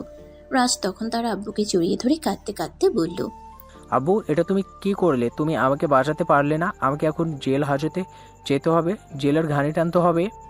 এখন আমাকে দোষ দিচ্ছিস কেন? তুই তো নিজের পায়ে কুড়ুল মেরেছিস, তাহলে আমাকে কেন কথা শোনাচ্ছিস? তুই কেন ইচ্ছে করে ওই পুলিশ অফিসারের মেয়ের সঙ্গে এরকম করতে গেলি? তুই যদি এরকম না করতি তাহলে তো আর এটা হতো না। তুমি তো আমাকে বলে দিয়েছো আমাকে আমার ইচ্ছা মতো চলতে, তাহলে আমি কোথায় দোষ করলাম সেটাই আমাকে বলো। এই মেয়েটার ওপর অনেকদিন ধরেই আমার চোখ পড়েছিল, কিন্তু মেয়েটার সঙ্গে প্রতিদিন একটা ছেলে ভার্সিটিতে আসতো, তার জন্যই মেয়েটার সঙ্গে কথা বলার সুযোগ উঠেনি। গতকাল মেয়েটা একা একা ভার্সিটিতে আসে, তাই আমি একটু চান্স নেওয়ার চেষ্টা করি, কিন্তু তারপরেই আমার সঙ্গে এরকমটা হয়ে গেল। যা হওয়ার তা তো হয়েই গেছে, এখন তো আর কিছুই করার নেই। এখন আফসোস করে কোনো লাভ নেই। এখন তোমাকে আগামী 6 মাস জেলেই থাকতে হবে। তারপর তুমি কোনো চিন্তা করো না, আমি আমার সাধ্যমতো চেষ্টা করব তোমাকে জামিনে মুক্ত করে আনার জন্য। এরপর রাজ আর তার আব্বুকে কোনো কথা বলার সুযোগই না দিয়ে পুলিশ রাজকে নিয়ে জেল হাজতে চলে গেল। অপরদিকে পরের দিন থেকেই রিহা আর হৃদয়ের ভার্সিটির এক্সাম। হৃদয় এখন মোটামুটি সুস্থ, তাই সকালবেলা ঘুম থেকে উঠেই রেডি হয়ে নিল। অপরদিকে রিহা অনেকক্ষণ ধরেই রেডি হয়ে ড্রয়িং রুমে বসে অপেক্ষা করছিল। হৃদয়ও ততক্ষণে ড্রয়িং রুমে আসলো, আর এটা দেখে রিহা বলতে লাগলো, আরে তোমার এতক্ষণে আসার সময় হলো? আমি সেই কখন থেকে বসে বসে তোমার জন্য অপেক্ষা করছি। পরীক্ষা শুরু হওয়ার আর মাত্র আধা ঘন্টা সময় বাকি আছে। আমরা কি এই সময়ের মধ্যে ভার্সিটিতে পৌঁছাতে পারবো? আরে বাবা, তুমি কোনো চিন্তা করো না, আমরা এই সময়ের মধ্যেই ভার্সিটিতে পৌঁছে যাব। চিন্তার কোনো কারণ নেই। এখন চলো তো। এই বলে হৃদয় আর রিহা দুজনে বাসা থেকে বের হয়ে যায়, আর তারপর সোজা ভার্সিটি। এরপর দেখতে দেখতে তাদের পরীক্ষা শেষ হয়ে গেল। ইতিমধ্যে তাদেরকে 15 দিনের ছুটি দেওয়া হয়েছে। রিহা বাসে এসেই তার আম্মুকে উদ্দেশ্য করে বলতে লাগলো, আম্মু ভার্সিটি থেকে 15 দিনের ছুটি দিয়েছে। এই 15 দিন কি করা যায় বলো তো? তুমি কি করবে সেটা আমি তোমাকে কি করে বলবো? আমি ভাবছিলাম হৃদয় তো মনে হয় গ্রামের বাড়িতে চলে যাবে, তাকে গ্রামের বাড়িতে যেতে না দিয়ে আমরা কক্সবাজার কিংবা সেন্ট মার্টিন থেকে ঘুরে আসি। সেটা আমি কি করে বলবো? তুমি তাকে জিজ্ঞাসা করো, সে যদি যেতে চায় তাহলে চলে যাও, আমার তো কোনো সমস্যা নেই। তাছাড়া তোমার আব্বুও ব্যাপারে কোনো আপত্তি করবে না। রিহা তখন আর কোনো কথা না বলে সোজা হৃদয়ের রুমে চলে গেল তার সঙ্গে কথা বলার জন্য। রিহা হৃদয়ের রুমে এসে দেখতে পেল হৃদয় গ্রামের বাড়িতে যাওয়ার জন্য তৈরি হচ্ছে, কাপড় চোপড় ব্যাগে ভরছে। এটা দেখে রিহা কি বলবে কিছুই বুঝতে না পেরে চুপচাপ দাঁড়িয়ে থাকে। আর এদিকে হৃদয় রিহাকে এভাবে দাঁড়িয়ে থাকতে দেখে প্রশ্ন করলো, কি ব্যাপার রিহা, কিছু হয়েছে নাকি? তুমি এভাবে দাঁড়িয়ে আছো কেন? তুমি কি আমায় কিছু বলবে নাকি? ও কই না, এমনিতেই তোমার রুমে আসলাম। তুমি কি বাড়িতে যাচ্ছ নাকি? দেখা যাচ্ছে তুমি কাপড় চোপড় গোছাচ্ছ। হ্যাঁ, আসলে আম্মু ফোন করেছিল। অনেক দিন ধরে তো বাড়িতে যাওয়া হয় না, সেই কবে বাড়ি থেকে আসা হয়েছে, তাই আম্মু আমাকে ফোন করে বলল পরীক্ষা যখন শেষ হয়ে গেছে আর কিছুদিনের ছুটিও দেওয়া হয়েছে ভার্সিটি থেকে, তাই আমি যেন গ্রামের বাড়ি থেকে একবার ঘুরে আসি আর বাবা মায়ের সঙ্গে দেখা করে আসি। ও আচ্ছা, তাহলে তো এটা খুবই ভালো খবর। ঠিক আছে, ভালোভাবে যাও। আর বাড়িতে পৌঁছে ফোন করতে ভুলবে না কিন্তু। আমি কিন্তু তোমার ফোনের জন্য অপেক্ষা করব, মনে থাকবে তো? আচ্ছা ঠিক আছে, কোনো সমস্যা নেই। আমি বাড়িতে পৌঁছে তোমাকে ফোন করে নিব। আর তোমার কথা আমার মনে থাকবে না কেন? 100 বার মনে থাকবে। আচ্ছা ঠিক আছে, তাহলে তুমি এক্ষুনি রওনা দিয়ে দাও। তা না হলে আবার বাড়িতে গিয়ে পৌঁছাতে পৌঁছাতে অনেক বেশি রাত হয়ে যাবে, তখন আবার গ্রামের বাড়িতে কোনো গাড়ি পাবে না। হ্যাঁ, এটা তুমি একদম ঠিক কথাই বলেছ। এখন যদি আমি বাসা থেকে বের না হই তাহলে অনেক বেশি লেট হয়ে যাবে, যার জন্য আমি স্টেশন থেকে নেমে বাড়িতে যাওয়ার জন্য কোনো গাড়ি পাবো না। এই বলে হৃদয় রুম থেকে বের হয় আর রিহার আম্মুর কাছ থেকে বিদায় নিয়ে বাসা থেকে বের হয়ে তারপর সেখান থেকে সোজা বাস স্টপের টিকিট কেটে তারপর হৃদয় রওনা দিল গ্রামের বাড়ির উদ্দেশ্যে। অপরদিকে রিহার সময় যেন কোনোভাবেই কাটছিল না। সে অপেক্ষা করতেই লাগলো কখন হৃদয় তাকে ফোন করবে। সে বারবার মোবাইল হাতে নেয় হৃদয়কে ফোন করার জন্য, কিন্তু সাহস পাচ্ছিল না। তার কেমন যেন একটা বাধা লাগছিল, তাই সে আর ফোন করলো না। নিজেই অপেক্ষা করতে লাগলো হৃদয়ের ফোনের। এইভাবে দেখতে দেখতে সন্ধ্যা হয়ে গেল, কিন্তু হৃদয় তখনও ফোন করলো না। তাই রিহা মনে মনে ভাবতে লাগলো হৃদয়ের হয়তো কোনো ঝামেলা হয়েছে, তাই সে ফোন করতে পারছে না। তখনই রিহা নিজের ফোনটা হাতে নিল আর সঙ্গে সঙ্গেই হৃদয়ের নাম্বারে ফোন দিল। দুবার রিং হওয়ার পরেই হৃদয় ফোনটা রিসিভ করলো আর বলতে লাগলো, কি ব্যাপার রিহা, তুমি এই সময় ফোন করলে? কোনো ঝামেলা হয়েছে নাকি? না মানে আসলে তুমি তো বাসা থেকে বের হয়ে গেছো, অনেকক্ষণ হয়েছে। তুমি বাড়িতে গিয়ে পৌঁছেছো কিনা সেটা জানার জন্যই আসলে আমার মনটা কেমন যেন করছিল। তাই তোমাকে ফোন করলাম। আরে বাবা, এত তাড়াতাড়ি আমি বাড়িতে কি করে পৌঁছে যাব? তুমি তো জানো ঢাকা শহরের রাস্তায় প্রচুর যানজট থাকে। ঢাকা থেকে বের হতেই তো অনেকক্ষণ সময় লেগে গেছে, আর আমাদের বাড়িতে গিয়ে পৌঁছাতে প্রায় আরও 2 থেকে 2.5 ঘন্টার মতো সময় লাগবে। আমি বাড়িতে পৌঁছে তারপরেই তোমাকে ফোন করব। আচ্ছা ঠিক আছে, তাহলে আমি রাখছি। আর হ্যাঁ, তুমি কিন্তু কিছু কিনে খেয়ে নিও, কারণ তোমার তো প্রতিদিনই সন্ধ্যাবেলায় কিছু খাওয়ার অভ্যাস। আজ তো তুমি বাসায় নেই, তাই আজ তো আর আমি তোমাকে কিছু খাওয়াতে পারবো না। তাই আচ্ছা ঠিক আছে, কোনো সমস্যা নেই। আমি সামনে কোনো ভালো রেস্টুরেন্ট পেলে ওখান থেকে খাবার খেয়ে নেব, তোমাকে কোনো টেনশন করতে হবে না। এই বলে হৃদয় ফোনটা কেটে দেয়। আর তারপর রাত 8টার দিকে হৃদয় এসে গ্রামের বাড়িতে পৌঁছায়। বাড়িতে তাকে দেখে সবাই অনেক আনন্দিত হয়, আর সবাই তাকে নিয়ে আনন্দ উল্লাসে মেতে ওঠে। আর এদিকে হৃদয় সবার সঙ্গে কথা বলতে বলতে রিহার কথা একদম ভুলেই গেল। এদিকে দেখতে দেখতে রাত 10টার মতো বেজে গেল। হৃদয় রিহাকে ফোন করেনি। এদিকে রিহার তখনও বেশ চিন্তা হচ্ছিল, তাই সে মনে মনে ঠিক করলো সে এখন আবার হৃদয়কে ফোন করবে। যেমন চিন্তা তেমনই কাজ। তখনই সে নিজের মোবাইলটা হাতে নিল আর সঙ্গে সঙ্গে হৃদয়কে ফোন করলো। অপরদিকে হৃদয় তখন নিজের মোবাইলটা নিজের বেডরুমে রেখেছিল, আর এদিকে তার ছোট কাকি রিয়া তখন তার রুমের পাশ দিয়েই যাচ্ছিল। রিয়া ফোনের রিংটোনের আওয়াজ শুনতে পেয়ে হৃদয়ের রুমে প্রবেশ করে আর মোবাইল হাতে নিয়ে দেখে রিহা তাকে ফোন করেছে। তাই রিহার ফোনটা রিসিভ করে। হ্যালো রিহা।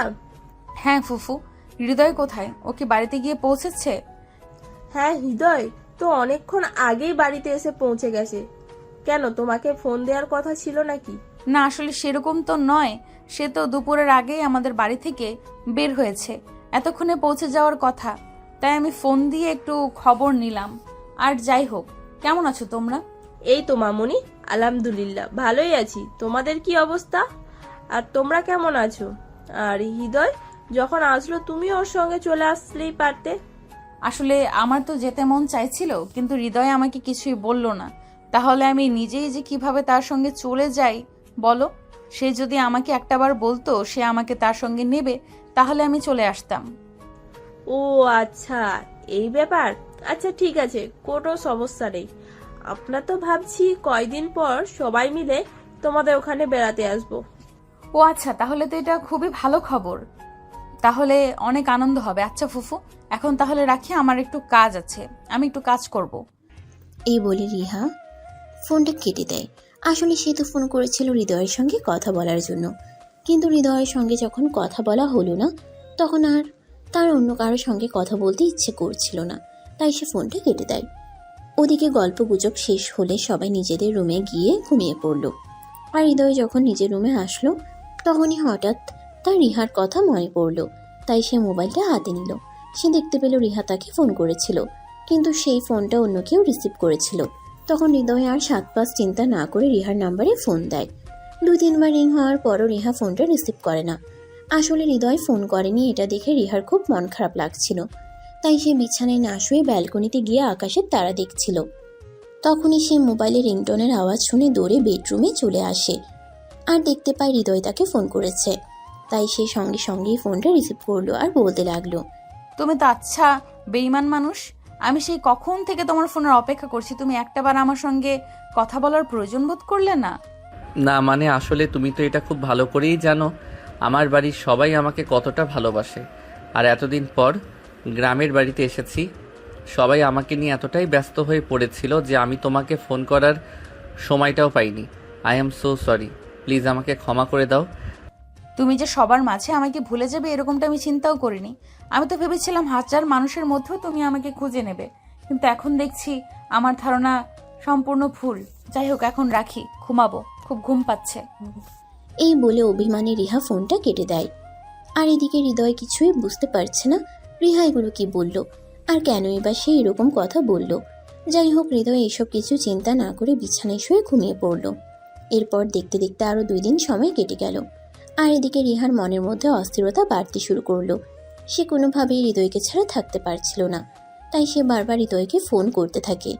হৃদয়, তুমি ঢাকায় ফিরে আসো, আমার একা একা থাকতে ভালো লাগছে না, প্লিজ তুমি ঢাকায় চলে আসো। আরে বাবা, ওখানে তোমার কত বন্ধু বান্ধব আছে, তাদেরকে নিয়ে তুমি একটু বাইরে থেকে ঘুরে এসো, তাহলেই ভালো লাগবে। তুমি তো জানোই এতদিন পর বাড়িতে এসেছি, এখন কি চাইলেই আমি চলে আসতে পারবো নাকি? সবার সঙ্গে সময় কাটাচ্ছি, কেউ তো আমাকে আসতে দিতে চাইছে না। তাহলে আমি কি করব সেটা তুমিই বলো। আমি কোনো কিছু জানি না আর জানতেও চাই না। আমি কাল সকালের মধ্যেই তোমাকে ঢাকায় দেখতে চাই। আর যদি ঘুম থেকে উঠে তোমাকে দেখতে না পাই, তাহলে আমি নিজেই তোমার কাছে চলে আসব, কারণ তোমাকে ছাড়া আমার থাকতে খুব কষ্ট হচ্ছে। এই বলে হৃদয়কে কোনো কথা বলার সুযোগ না দিয়ে রিহা ফোনটা কেটে দিল। আর এদিকে হৃদয় এসব কিছু নিয়ে চিন্তা করছে। যাই হোক ভিউয়ার্স, চলুন কথা না বাড়িয়ে মূল গল্পে ফিরে আসি। রিহার এসব কথাবার্তা শুনে হৃদয় তখন তার আম্মুর কাছে গেল আর তার আম্মুকে বলল, আম্মু, আমি কাল সকালে ঢাকায় চলে যাব। এইসব তুই কি বলছিস বাবা? তুই তো সেদিন বলেছিলি ভার্সিটি 15 দিনের ছুটি দিয়েছে, কিন্তু এখন তুই বলছিস তুই কাল সকালে ঢাকায় চলে যাবি। এতদিন পর বাড়িতে আসলি, আমাদের সঙ্গে আর কটা দিন থাক না। না আম্মু, আমি আর থাকতে পারবো না। আসলে তো আমি নিজেও চিন্তা করে এসেছিলাম যে এবার বেশ কয়েকদিন থাকবো গ্রামের বাড়িতে আর তোমাদের সঙ্গে খুব ভালো সময় কাটাবো, কিন্তু সেটা আর হবে না আম্মু। কারণ গতকালকেই আমার ভার্সিটি থেকে ফোন এসেছে, আমাদের সেমিস্টার 1 সপ্তাহ আগে থেকে শুরু হবে, তাই আমাকে চলে যেতে হবে। কিছু করার নেই। ঠিক আছে বাবা, কোনো সমস্যা নেই। তোকে তো ওখানে পড়াশোনা করানোর জন্যই পাঠিয়েছি। এখন তো পড়াশোনা বাদ দিয়ে বাড়িতে এসে বসে থাকলে চলবে না। ঠিক আছে, তুই চলে যা। এরপর হৃদয় নিজের রুমে চলে আসে আর বিছানায় শুয়ে ঘুমিয়ে পড়ে। পরের দিন ফজরের নামাজের আজান দিতেই হৃদয় ঘুম থেকে উঠে গেল। তারপর নামাজ পড়ে আর ঢাকায় যাওয়ার জন্য তৈরি হয়ে নিল। পরের দিন ফজরের নামাজের আজান দিতেই হৃদয় ঘুম থেকে উঠে গেল। তারপর নামাজ পড়ে আর ঢাকায় যাওয়ার জন্য তৈরি হয়ে বেরিয়ে পড়ল। সকাল 7টার বাসে ঢাকায় চলে আসে আর তার সেখানে এসে পৌঁছাতে পৌঁছাতে প্রায় দুপুর 1টার মতো বেজে গেল। এদিকে রিহা ড্রয়িং রুমে বসে তার জন্য অপেক্ষা করছে। হৃদয় বাড়ির সামনে এসে যখন কলিং বেলে চাপ দিল, তখন রিহা দৌড়ে এসে দরজাটা খুলে দেয়। আর হৃদয়কে দেখতে পেয়ে সে হৃদয়কে দৌড়ে গিয়ে জড়িয়ে ধরে আর বলতে থাকে, এতদিন তুমি কিভাবে ছিলে আমাকে একা ফেলে? তোমার কি একটু কষ্ট হয়নি নাকি? রিহার এরকম আচরণে হৃদয় কি করবে কিছুই বুঝতে পারছে না, কারণ সে কখনো এটা আশাই করেনি যে রিহা তার সঙ্গে এরকমটা করবে। যাই হোক, তারপরও সে নিজেকে কোনো রকম সামলে নিয়ে রিহাকে বলতে লাগলো। এই বলে হৃদয় রিহাকে কোনো রকমে নিজের কাছ থেকে ছাড়িয়ে নিল আর তারপর রিহাকে ধরে এনে সোফায় বসালো। আর এদিকে সে নিজের রুমে চলে গেল, ব্যাগটা রেখে ফ্রেশ হয়ে নিল। তারপর ড্রয়িং রুমে চলে আসে। রিহা তখনও সেখানে বসে আছে। হৃদয় তখন বলতে থাকে, রিহা, কি হচ্ছে এসব? তুমি আমাকে জড়িয়ে ধরেছো কেন? প্লিজ তুমি আমাকে ছেড়ে দাও। এটা তোমার বাড়ি আর এখানে যে কোনো সময় যে কেউ চলে আসতে পারে। আর তোমাকে আমাকে এভাবে দেখে ফেললে সবাই আমাদের নিয়ে ভুল কিছু চিন্তা করবে। যার যা চিন্তা করার দরকার সে তাই করুক, তাতে আমার কিছুই যায় আসে না। কিন্তু তুমি যতক্ষণ আমার কথার উত্তর না দিবে ততক্ষণ আমি তোমাকে ছাড়ছি না আর ছাড়বও না। তুমি কি করেছিলে আমাকে ছাড়া এতটা দিন? প্লিজ রিহা, তুমি আমাকে ছাড়ো, আর তারপর আমি তোমার সকল প্রশ্নের উত্তর দিচ্ছি। কিন্তু এখন আর তুমি আমাকে এভাবে জড়িয়ে ধরে রেখো না। প্লিজ ছাড়ো আমাকে। আচ্ছা রিহা, তোমার কি হয়েছে বলো? তোমার কি মাথায় কোনো সমস্যা হয়েছে নাকি? এই একদম ফালতু কথা বলবে না। একদম তুমি আমাকে পাগল প্রমাণ করার চেষ্টাও করবে না। আমি সম্পূর্ণ ঠিক আছি, আমার মাথায় কোনো সমস্যা হয়নি। কিন্তু আমি তোমার কথা বিশ্বাস করতে পারছি না। আমার মনে হয় তোমার মাথায় কোনো সমস্যা হয়েছে, যার কারণে তুমি এরকম পাগলের মতো আচরণ করছো। আচ্ছা ঠিক আছে, বাদ দাও। এখন তুমি আমাকে এটা বলো যে আমি বাড়িতে ঢোকার সঙ্গে সঙ্গে তুমি আমাকে জড়িয়ে ধরলে কেন? জানি না, আর জানলেও সেটার কৈফিয়ত আমি তোমাকে দিতে পারবো না। আমার ইচ্ছে হয়েছিল তাই আমি তোমাকে জড়িয়ে ধরেছি। তাই বলে কি এটার জন্য আমাকে তোমার কাছে কৈফিয়ত দিতে হবে নাকি? তোমার কাছে কৈফিয়ত চাওয়ার সাহস আমার নেই। যাই হোক, বাদ দাও এই কথা। আঙ্কেল আন্টি কোথায়? তাদেরকে দেখছি না কেন? আসলে আব্বু আম্মুকে নিয়ে ওনার এক বন্ধুর বাসায় দাওয়াতে গেছেন। আজকে বাড়িতে কেউ নেই আর আব্বু আম্মুও ফিরে আসবে না। আজ শুধু বাড়িতে তুমি আর আমি। তাই তো তোমাকে বললাম তাড়াতাড়ি ঢাকায় চলে আসার জন্য। রিহা, এসব তুমি কি বলছো? আমি তো কিছুই বুঝতে পারছি না। আসলে তোমার মাথায় কি চলছে সেটা আমাকে একটু বুঝিয়ে বলবে কি? সেটা আমি এখনই তোমাকে বুঝিয়ে বলার প্রয়োজন মনে করছি না। সময় হলে ঠিক বুঝতে পারবে। এখন নিজের রুমে যাও আর বিশ্রাম করো। আমি তোমার জন্য খাবার তৈরি করছি, তারপর দুজনে একসাথে দুপুরের খাবার খেয়ে নিব। হৃদয় তখন আর রিহার সঙ্গে কথা বাড়ালো না। সে কোনো কথা না বলে নিজের রুমে চলে গেল আর তারপর বিছানায় শুয়ে একটা লম্বা ঘুম দিল। ঘুম ভাঙল বিকেল 3:30টার দিকে রিহার ডাকে। রিহা এতক্ষণ সময় নিয়ে হৃদয় আর তার জন্য দুপুরের খাবার তৈরি করেছে আর সেটা টেবিলে সার্ভ করে তারপরে হৃদয়কে ঘুম থেকে ডেকে তুলতে গেছে। সে হৃদয়কে ঘুম থেকে ডেকে তুলে তারপর ডাইনিং টেবিলে নিয়ে আসে আর দুজনে একসঙ্গে বসে রাতের খাবার খেতে থাকে। খাওয়া শেষ হলে রিহা হৃদয়কে বলতে থাকে, তুমি তো আচ্ছা বেঈমান মানুষ। আমি তোমার জন্য এত কষ্ট করে রান্না করলাম, একবার অন্তত আমাকে ধন্যবাদ তো দিতে পারতে, সেটাও করলে না। যাই হোক, তাতে কোনো সমস্যা নেই, কিন্তু আমি এই প্রথমবার তোমার জন্য রান্না করতে গিয়েছি আর খাবার রান্না করেছি। খাবারটা কেমন হয়েছে সেটার অন্তত রিভিউ দেওয়ার প্রয়োজন ছিল, কিন্তু তুমি তো তার কোনো কিছুই করলে না। না মানে আসলে তুমি তো খুব ভালো করেই জানো আমি কখনোই বাহিরের খাবার খুব একটা খাই না, আর সকালবেলাও খুব সকালে বাড়ি থেকে বের হয়ে গেছি, তাই বাড়িতেও কোনো কিছু খাওয়া হয়নি। তাই পেটে প্রচণ্ড ক্ষুধা ছিল, তুমি খাবারটা সামনে এনে দিয়েছো আর আমি তখন গপ গপ করে খাবারটা খেয়ে নিয়েছি, তাই আমি তোমাকে রিভিউ জানাতে পারিনি। আই এম সো সরি, তবে তোমার রান্নাটা দারুণ হয়েছে। আচ্ছা ঠিক আছে, তাহলে খাবারটা শেষ করো। হৃদয় তখন কোনো কথা না বলে খাবার খেতে লাগলো আর এদিকে কিছুক্ষণের মধ্যেই তার খাওয়া শেষ হয়ে গেল। খাওয়া শেষ হলে সে নিজেও রুমে চলে গেল আর এদিকে রিহা খাবার খেয়ে তারপর সবকিছু গুছিয়ে উপরে চলে আসে। হৃদয় তখন নিজের বিছানায় শুয়ে শুয়ে বিশ্রাম নিচ্ছিল। তখনই রিহা তার রুমে এসে পৌঁছায়। হৃদয় সেটা লক্ষ্য করে আর রিহাকে বলে, হ্যাঁ রিহা বলো, কিছু বলবে নাকি? আচ্ছা, তুমি কি কখনো কাউকে ভালোবেসেছো? আই মিন প্রেম টেম করেছো? হঠাৎ তুমি এরকম প্রশ্ন কেন করছো? আমি তো সেটাই বুঝতে পারছি না। তাছাড়া আমি প্রেম টেম কেন করতে যাব? প্রেম করার মতো বয়স আর সময় কোনোটাই আমার হয়ে ওঠেনি। ও আচ্ছা ঠিক আছে, এমনি তোমাকে জিজ্ঞাসা করলাম আর কি। আচ্ছা ঠিক আছে, তুমি বিশ্রাম নাও, আমার একটু কাজ আছে, আমি আমার রুমে যাচ্ছি। সত্যি যদি হৃদয় তখনও প্রেম না করে থাকে, কাউকে ভালো না বেশি থাকে, তাহলে এটা তার জন্য খুবই সহজ হবে, কারণ সে মনে মনে হৃদয়কে খুব বেশি ভালোবেসে ফেলেছে। যদিও সে এটা তার ফ্যামিলি কিংবা হৃদয় কাউকেই প্রকাশ করে বলতে পারছে না, তবে সে অপেক্ষায় আছে সুযোগের জন্য। যখনই সে সুযোগ পাবে তখনই সে সবাইকে এটা জানিয়ে দেবে। মনে মনে অন্য একটা চিন্তাও করছে, যার কারণে সে হৃদয়কে আজকে ঢাকায় আসতে বলল। তো ভিউয়ার্স, চলুন রিহা মনে মনে কি চিন্তা করছে সেটাই জেনে নেওয়া যাক। রিহা বিছানায় শুয়ে মনে মনে ভাবতে লাগলো, বাড়িতে কেউ নেই, শুধু হৃদয় একাই রয়েছে, তাই হৃদয়কে আজ আমার মনের কথাটা বলা একটু সহজ হয়ে উঠবে। এটাই মনে মনে চিন্তা করছিল। আর এদিকে দেখতে দেখতে সন্ধ্যা ঘনিয়ে রাত হয়ে আসলো। রাত আনুমানিক 9টার মধ্যেই তারা দুজনে রাতের খাবার খেয়ে নিল আর হৃদয় নিজের রুমে এসে ঘুমিয়ে পড়ল। অপরদিকে রিহা নিজের রুমে গিয়ে নিজেকে একটু পরিপাটি করে সাজগোজ করলো। রাত আনুমানিক তখন 11টার মতো বাজে। রিহা তখন হৃদয়ের রুমে আসে। হৃদয় তখনও ঘুমাচ্ছে। রিহা হৃদয়ের রুমের দরজাটা বন্ধ করে দেয়। দরজা বন্ধ করার আওয়াজ পেয়ে হৃদয় ঘুম থেকে জেগে উঠল। হৃদয় এই সময়ে রিহাকে তার রুমের মধ্যে দেখতে পেয়ে অনেকটাই চমকে গেল আর বলতে লাগলো, কি ব্যাপার রিহা, কিছু হয়েছে নাকি? তুমি এই সময়ে আমার রুমে, তাও আবার এত সুন্দর করে সাজুগুজু করে? কেন এই রুমে আসা কি আমার জন্য নিষেধ আছে নাকি? আমি এই রুমে আসলেই বারবার তুমি আমাকে জিজ্ঞাসা করো আমি কেন এসেছি। না, এই রুমে আসা তোমার জন্য নিষেধ থাকতে যাবে কেন? এখন রাত 11টার বেশি বাজে, এখন তো তোমার ঘুমিয়ে যাওয়ার কথা। তাহলে তুমি আমার রুমে কি করছো?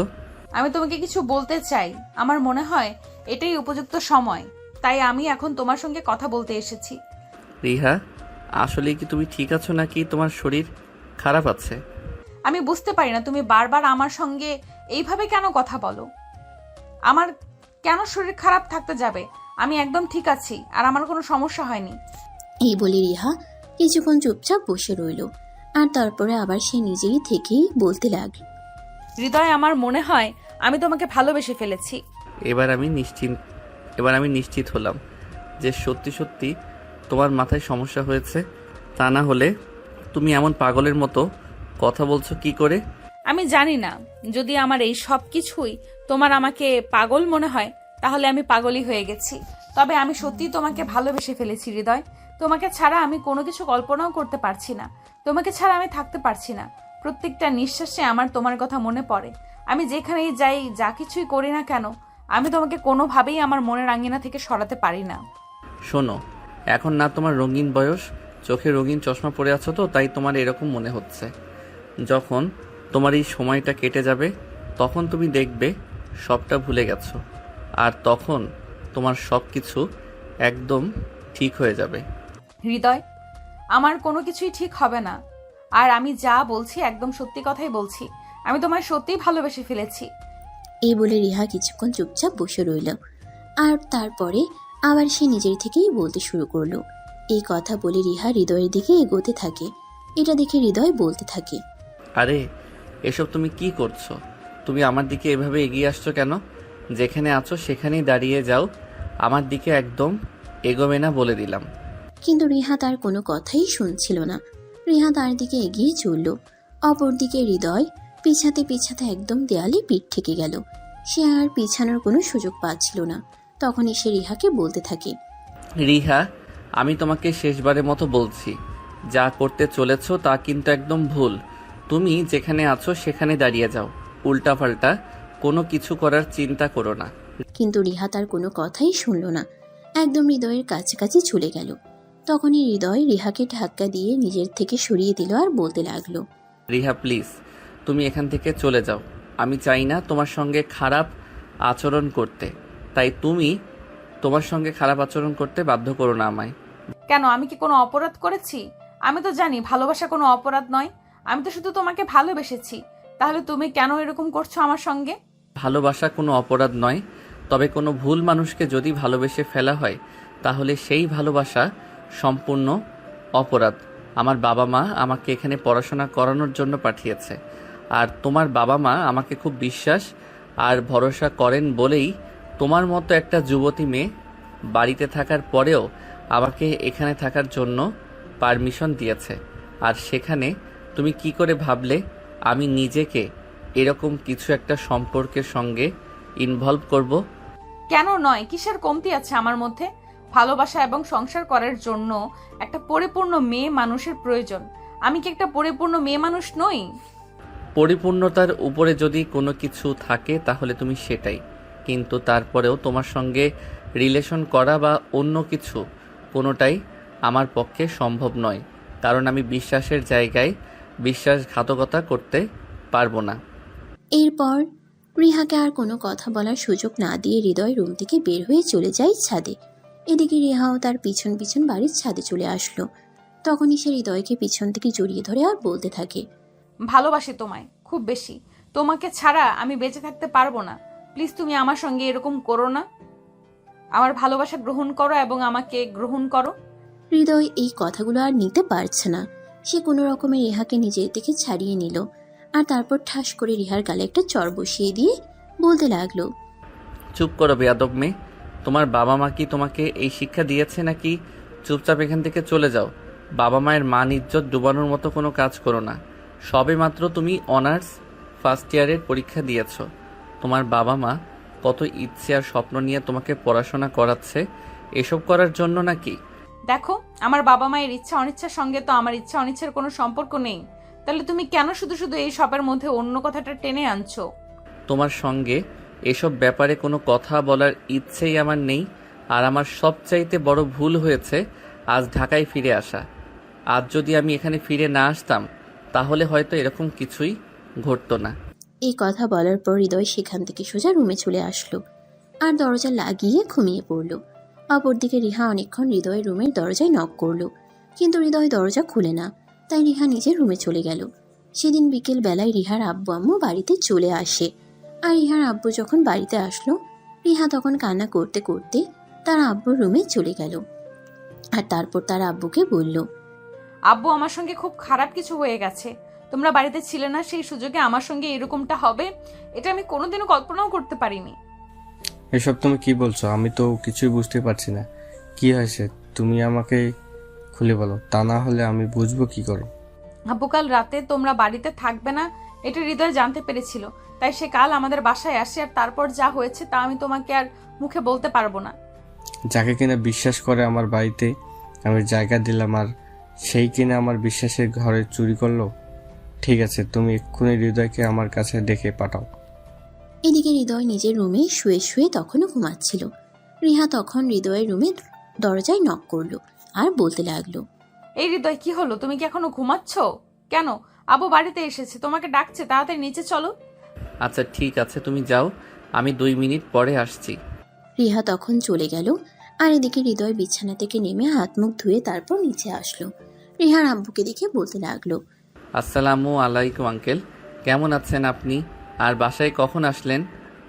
চুপ কর বেয়াদব মার্কার ছেলে, তোকে আমি বিশ্বাস করে আমার বাড়িতে থাকতে দিয়েছিলাম আর তুই কিনা আমার সঙ্গে এত বড় বিশ্বাসঘাতকতা করলি।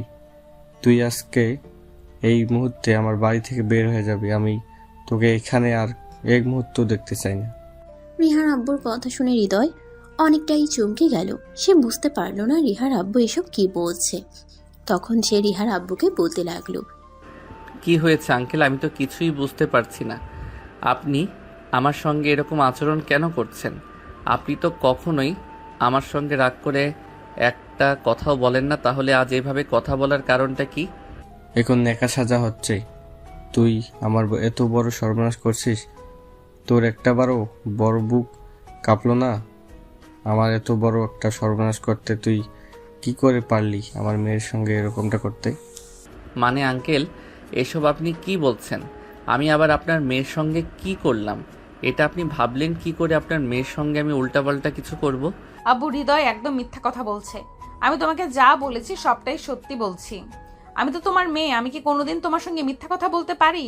সে আমার সঙ্গে খুব খারাপ কাজ করেছে, আমার কাছ থেকে আমার সর্বস্ব ছিনিয়ে নিয়েছে।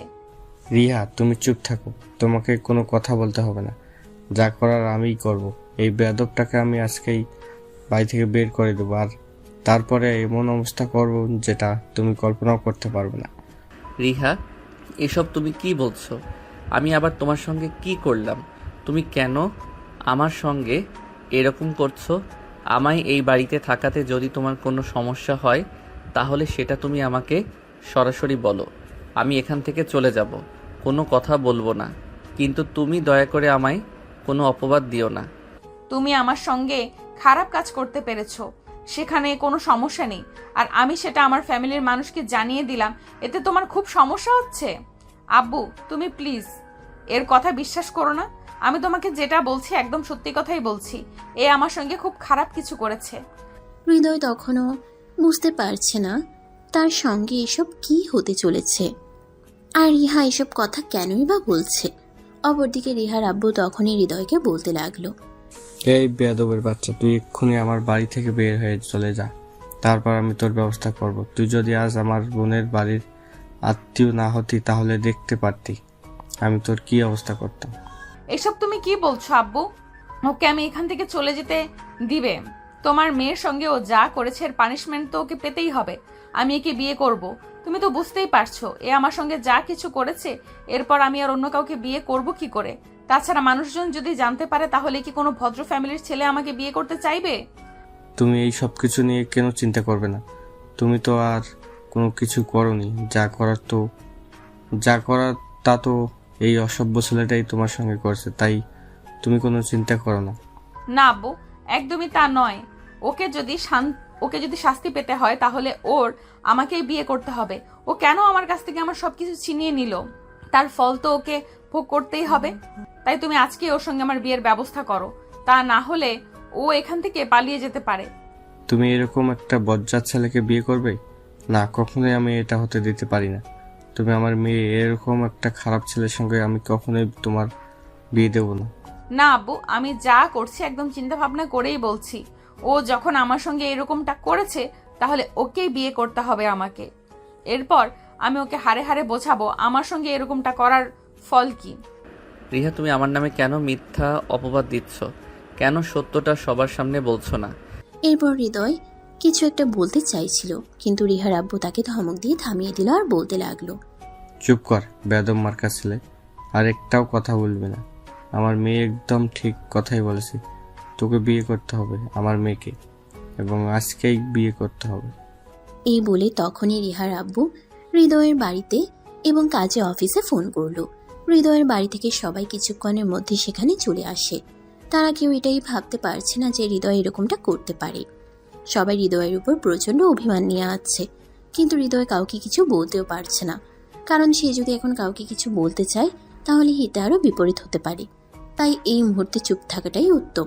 আর এদিকে দেখতে দেখতে তাদের বিয়ের কাজ সম্পূর্ণ হয়ে গেল। রাত 11টা বাজে। হৃদয় রুমে বসে আছে, আর তখনই রিহা রুমের মধ্যে প্রবেশ করলো। রিহাকে দেখেই হৃদয় বলতে লাগলো, তুমি কেন করলে আমার সঙ্গে এরকম? আমি তোমার কি ক্ষতি করেছিলাম যার কারণে তুমি আমার সঙ্গে এরকম করেছো? তুমি আমার যে ক্ষতি করেছো তার মাসুল আমি কোনোভাবেই নিতে পারতাম না। তুমি আমার মনটা চুরি করে নিয়েছো, আমাকে তোমার প্রেমে পড়িয়েছো, আর এখন কিনা তুমি আমাকে ভালোবাসা দিতে অস্বীকার করছো। তাই আমি এরকমটা করতে বাধ্য হয়েছি। হ্যাঁ, সেটা ঠিক আছে, কিন্তু তাই বলে তুমি আমাকে সবার সামনে এভাবে কলঙ্কিত করলে। সবাই আমাকে ভুল বুঝলো, কেউ তো সত্যটা জানতে চাইলো না। সবাই যদি সত্যটাই জানতে চাইতো তাহলে কি আমি তোমাকে পেতাম? তোমাকে তো আমার কখনোই পাওয়া হয়ে উঠতো না। তুমি তো অচিরেই আমার জীবন থেকে হারিয়ে যেতে। তাই আমি আর এটা করতে পারলাম না। আমাকে সামান্য একটু ছলনার আশ্রয় নিতে হলো। আর ভালোবাসার জন্য এটুকু করাটা খুব বেশি কিছু নয়। ঠিক আছে, এতক্ষণ তোমার যা ইচ্ছে হয়েছে তুমি তাই করেছো, কিন্তু এখন আমার যা ইচ্ছে হবে আমি তাই করব। তোমায় বিয়ে করেছি, ঠিক আছে, তাই বলে তোমাকে আমার স্ত্রীর অধিকার আমি কখনোই দেব না। তো তুমি কি ভেবেছো তুমি আমাকে স্ত্রীর অধিকার না দিলে আমি তোমাকে ছেড়ে দেব? এটা কখনোই না। তোমাকে যখন আমি আমার করে নিয়েছি তখন বাকিটাও আমি আমার মতো করে আদায় করে নিতে পারবো। এসব ব্যাপারে তোমাকে কোনো চিন্তা করতে হবে না মিস্টার হৃদয়। রিহা যখন কোনো কাজ করে তখন তার ভবিষ্যতে কি হবে সেটা সে চিন্তা করেই বুঝতে পেরেছেন মিস্টার হৃদয়। মানে তুমি কি বলতে চাইছো? আমি কিছুই বুঝতে পারছি না। আপনাকে সব বুঝতে হবে না, আমি আপনাকে বুঝিয়ে দেব। চলুন তো এবার। এই বলে রিহা তখনই হৃদয়কে ধাক্কা দিয়ে বিছানার উপরে ফেলে দিল, আর সে হৃদয়ের বুকের উপরে উঠে বসলো। এটা দেখে হৃদয় বলতে লাগলো, আরে এসব তুমি কি করছো? তুমি আমার বুকের উপর উঠে বসেছো কেন? আমার তো নিঃশ্বাস নিতে কষ্ট হচ্ছে। প্লিজ তুমি আমার বুকের উপর থেকে নামো।